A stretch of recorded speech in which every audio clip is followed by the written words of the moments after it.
General ഹോസ്പിറ്റലിൽ ഓപ്പറേഷന് വന്ന സ്ത്രീയുടെ വയറ്റിനകത്ത് ട്യൂബ്.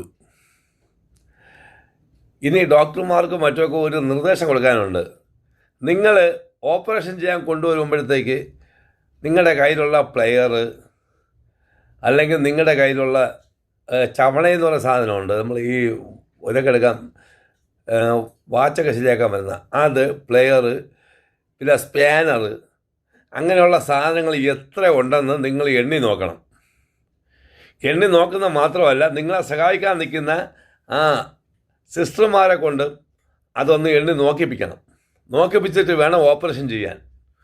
എന്നിട്ട് ഓപ്പറേഷൻ കഴിയുമ്പോഴത്തേക്ക് അത് എത്ര എണ്ണം കൊണ്ടുവന്നു, എത്ര എണ്ണം കൊണ്ടുവന്നില്ല എന്നൊന്ന് അന്വേഷിച്ച് നോക്കണം.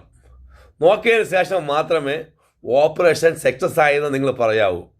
അല്ലെങ്കിൽ മറ്റേ ഓപ്പറേഷൻ കഴിഞ്ഞപ്പോഴത്തേക്ക് ട്യൂബ് ഞങ്ങൾ ഇട്ടു, അത് ട്യൂബ് അകത്ത് കിടന്നാൽ കുഴപ്പമില്ല, അതങ്ങ് കിടന്നോട്ടെ എന്നൊക്കെ ഫോൺ ചെയ്ത് പറയുകയോ അവർക്ക് സാമ്പത്തികമായി സഹായിക്കാൻ നോക്കുകയോ ചെയ്തിട്ട് കാര്യമില്ല.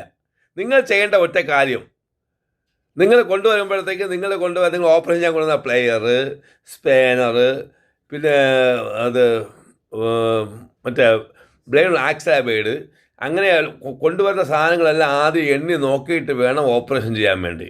പിന്നെ വേറൊരു കാര്യം, ഈ ഓപ്പറേഷൻ ചെയ്യാൻ പറ്റുന്ന ഡോക്ടർ നോർമലാണോ അല്ലയോ എന്ന് നോക്കാൻ വേണ്ടി വേറെ ഒരാളെ കൂടെ നിയമിക്കണം.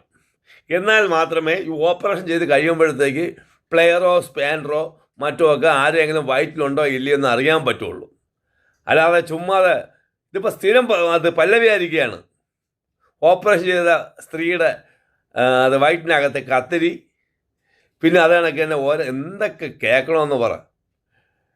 അത് അത് ജനറൽ ഹോസ്പിറ്റലാണ്, ഏത് ഹോസ്പിറ്റൽ എനിക്കറിയില്ല. പക്ഷേ ഇനിയെങ്കിലും നിങ്ങൾ നോക്കണം. നിങ്ങൾ കൊണ്ടുവരുന്ന കംപ്ലീറ്റ് ടൂൾസ് എണ്ണി നോക്കിയിട്ട് വേണം പരിപാടി ചെയ്യാൻ. അല്ലെങ്കിൽ ഇതേ കണക്ക് പ്രയാസപ്പെടേണ്ടി വരും. കഷ്ടം തന്നെ ദൈവമേ.